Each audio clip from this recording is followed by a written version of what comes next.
This is your daily market recap for Thursday, January 20th, 2022. Let's go.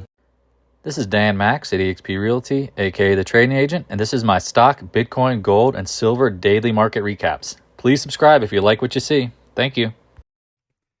This is Dan Max at EXP Realty, aka the Trading Agent, and this is your daily market recap for January 20, 2022. Let's get into it. So today was a very interesting action. A lot of what we predicted looked really great in the morning, and actually everything played out pretty well in the morning, but a lot of things changed as the day went on. Again, this is ChopX. If you go watch my OPEX option expiration video, you know this week can be kind of crazy. So again, if you like these kind of things, check out the live recaps or the daily recaps, live trades, educational videos. And again, please subscribe. There's a ton of information here, because we're going to unlock some things here today, which makes me try to get people to realize, like, trading is a probability game, and you can have a rug pull at any point, hence playing probabilities, understanding the market, and really knowing what you need to do at times. So let's get into it even deeper.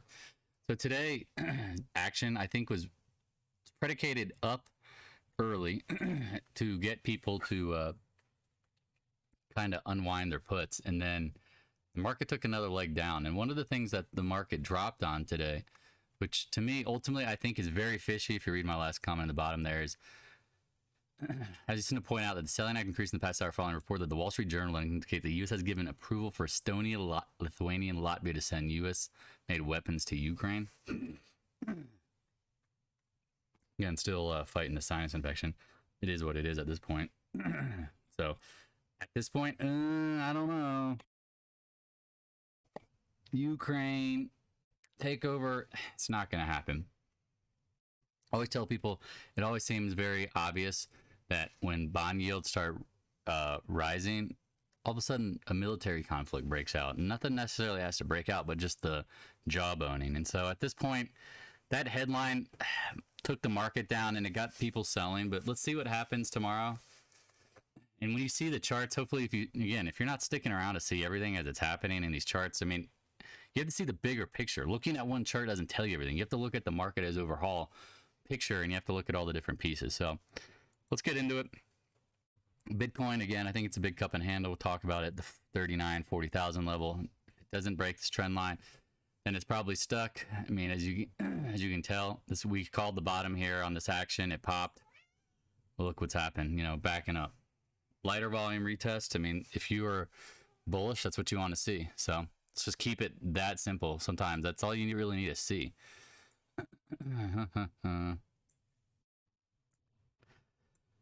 The TLT, and again, it's so crazy, man, because people don't understand, like, I don't know, they think the market is just very random, and it's, if you study this stuff, you start to realize, like, hey, this level on TLT and bond yields was important.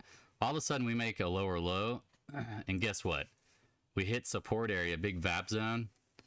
And next thing you know, all of a sudden we're jawbone in Russia, like we're going to go to war because they're going to take over the Ukraine. This is the same headline as like the Bitcoin is, outlawed in China headline. It's like, no shiitake, Sherlock. Like that's not new news. So them rehashing, like this whole, like, Russia's threatening Ukraine for oil. Man, that's been going on for decades. I mean, this is just, again, the irony is that look what happens to bond yields. Again, this rate starts rising, yields start dropping. Is anyone surprised? Not this guy. Seen it 1,000 times out of nowhere.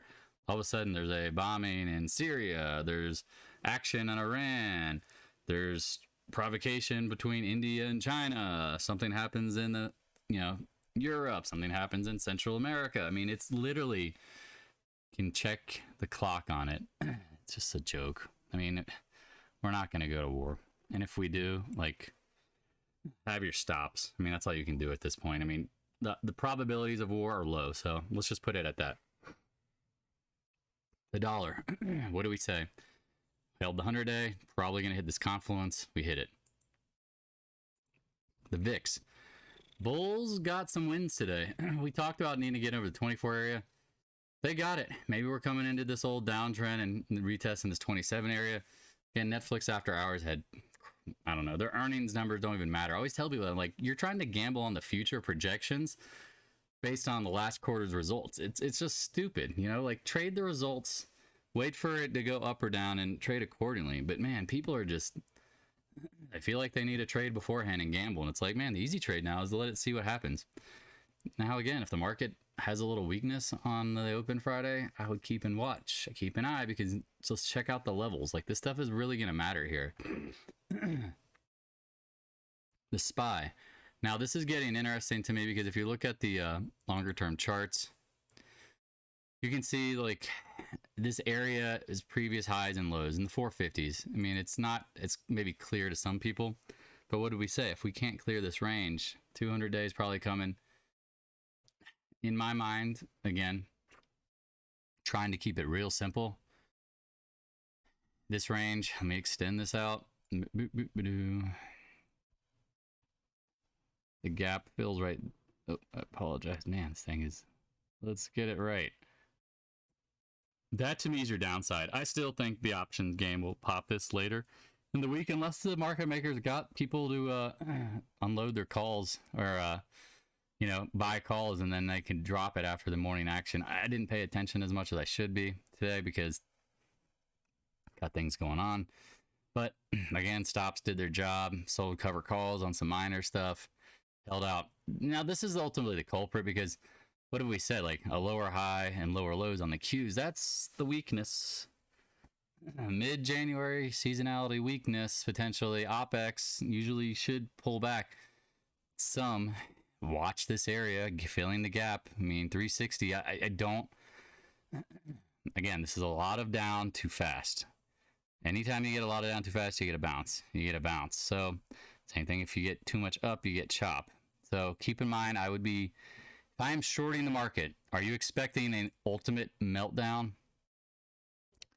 I don't know. It feels very reminiscent of this action in February where you just... You know, you just dropped and you held a support zone. Well, here we go. Here's a support zone. The Nasdaq's pulled back. What is it? For at least 10%. Yeah, we're at the 10% mark right now. So let's just keep that in mind. Keep in mind the seasonality. Gold. Now, here's again. This is one of the things I talk about gold, silver, and the miners. If the market is absolutely getting crushed, gold and silver might get liquidated too. Margin calls, people sell stuff. It got over this, it's right up near the old upper trend line bound. Nice volume yesterday, held high and tight. I mean, look at silver. It was flat. Put out alert today again. If you're not following me on Twitter, I said watch the 200-day. I mean, could it not hit any better? It hit the 200-day and backed off. Now again, would you say that's bearish? Short term, I'm not surprised of chopping. That's why I was selling covered calls, because it made sense to me. Like, hey, we've gone up too fast, too furious. Said same thing with the GDX. I was looking at the calls. I was like, I think we're not going to close over 33. So I'm going to sell 33 calls. Boom, we're in the 32s. Not a big deal if you know how to sell covered calls. But look at the action. I mean, it pulled back on lighter volume. People don't watch the full daily market recaps, don't have the expectations of reality when it comes to this stuff. Again, because if you're not seeing the market through probability mindset we talk about in these recaps, then man, you might be missing out. Same thing with GDXJ, got over the 100 and the 50-day. Not surprised it's pulling back.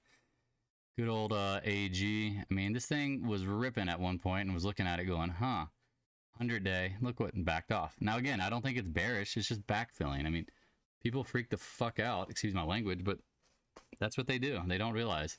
KL, this is a little concerning, but again, it's been super volatile. They're merging with AEM. Same. It's not always easy. Have your stops or just know where your entries are and play your game.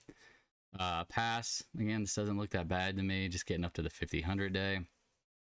Let's get into some of the metals play, because I took a trade on this at 22, and this thing got burned. So, you know, like watch. Now what do? We zoom out. We go, where's the next support zone? Oh, it's already drawn for us. Let's go ahead and grab that thing. Come on, daddy. There you go. Now we're in the next support zone. I apologize if there's a silence. scary. Silence is scary. I would say from here down to even mid 20s, it shouldn't. The zone should be respected. Luckily, you didn't buy the trend line break because it didn't break. And if you had stops, I mean, I always tell people like losing 20 cents, whatever your stop's going to be, is better than losing dollars, and you can always rebuy. So that's just for the action.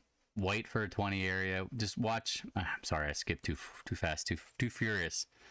Just watch this blue zone. I mean, I would not be surprised if we backtest this trend line real quick. If the market melts down tomorrow and then look for the rally back, it's going to be really hard to break through this level. There's a lot of muscle memory here. It's the bottom of the VAP zone. It's just that simple. VALE, we talk about this daily. Again, it's still holding up really, really well. I mean, look in comparison where the SPY and the Qs are. It's up there. Now let's talk about ultimately what I've been warning people that the problem is. Tech. AMD. So just leave it the freak alone. Ooh, this is not good. You gap below the 100-day. What do we say? The uptrend's over, man. We hit the upper channel. We couldn't break through it. Now you got a head and shoulders top. It's going lower in time, or it's chopping. If you're a bull, just leave it the F alone. If you're, I don't know. You tell people the same thing over and over again, and they still don't listen. At this point, I mean, there's got to be a trend line we're coming into. There it is. I mean, there's your most important trend line. Let me clean this chart up. This is all prior shit. I mean, I'm watching. Again, you can play the trade up. You can have stops, but I don't like how it's not, if you look at X and VALE, like they're not making lower lows with the market. Like that's telling you something. So I don't know. Money's rotating in materials. It's just that simple. Even something as Apple. I mean, I know that's a tech name, but it's not as bad. But ultimately, look what happens. Like Apple leads the market. Such a big part of the Qs and the SPYs these days. So 50-day broke. Just be on red alert, and just is what it is. MicroStrategy, considering today's action, it looked like it was going to break out.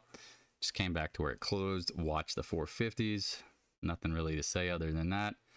Let's look at roadblocks, because this is one that I have an alert out at 75, and it looked like it was taking off on us today, and guess what? Came right back. Now maybe it gets down to the 72, 73. Like that's always possible, but keep in mind where it's come from. It is due to bounce at some point. It is oversold. And again, oversold is all relative, but keep in mind, you have your risk and you have your reward. Know it. Absolutely know it. RIVN, this thing has just been beaten. You are now at the 1.382 Fibonacci extension going down. Not places you want to be if you're a bull. I'll leave it the fuck alone. I don't know what it's waiting for. Tesla, this is another one. Just leave it alone. Said, guys, gals, wait for it to break the trend line, but this looks like a head. Here's your shoulder line. It looks bearish to me, man. People don't want to hear this because they always want to look at bullish. Everything is bullish. They don't want to what's the best word? They don't want to ever admit they can be wrong. And this is the thing that I keep telling people now. If you're holding on to trade just to hold on to them, don't do it. Take your losses. We were talking about GameStop with Supa. I mean, seems like a really nice guy. He's got his stuff together, but I mean, sorry to divulge, but it's like, hey, man, like, why are you holding the stock long? I mean, I know you can sell cover calls on, but look at this. Like, the easy money was gone. Like, if anything turns into that, you don't want to be holding through that kind of crap. Not saying Tesla necessarily will, but keep in mind what Tesla loves to do after big up moves. Loves to consolidate. It loves to just go nowhere. Now we're in the nowhere land. It could be months. Could be as long as it takes. That's just the rule. So as long as it takes. PENN, told people laid off of this one. Watching this lower bound. Needs to get back over the 20-day. Just can't. UTHR. Again, I hate to say again, and but I say this if you're watching the recaps, you're learning a lot. Can't break over this with volume. Back up, back the train up. Look where it's gone. It's going right back down. Just is what it is. I mean, I hope people are paying attention. EXPI, today it was up. Again, why? Interest rates. I think the housing market is fine in the sense that you're going to hit your seasonality as normal. Look where you're at on the monthly. Cha-ching, ching, ching. Might be a buying opportunity. No, it's absolutely a fucking buying opportunity. Excuse my language. Let's end it on oil and ExxonMobil. We talked about retesting the highs. Look at that. I mean, literally to a T. Now it backs off. Be aware, first support's probably going to be this 20-day crossing the 50. ExxonMobil. You know, I think Scott was talking about this. He was looking tired, and I was like, hey, man, zoom out on the monthly. You're coming into a big downtrend. Now, again, doesn't necessarily mean it has to drop a ton, but I don't expect it to break out on the first up. Hope this kind of stuff helps. There's a lot to know in the market. If you're just sitting here twiddling your thumbs, casting lines out there, wasting bait as your bullets and your money, you got to be freaking careful, man. You got to be careful. So if you have questions, hit up the Discord room. I'm always going to tell people be cautious because there is no certainty. If you're banking on certainty, there's only a few indicators that I like that are certainty, and that's breaking down trends with volume. And even then, you get some back tests. So, it's Dan Max checking out. Be safe out there. Beware tomorrow morning. Thanks for watching. For more trading knowledge and insight, click on the videos on the right, and also join the Discord room. Link is in the description below. If you have any questions, please stop on by the Discord room and let's chat. Thank you.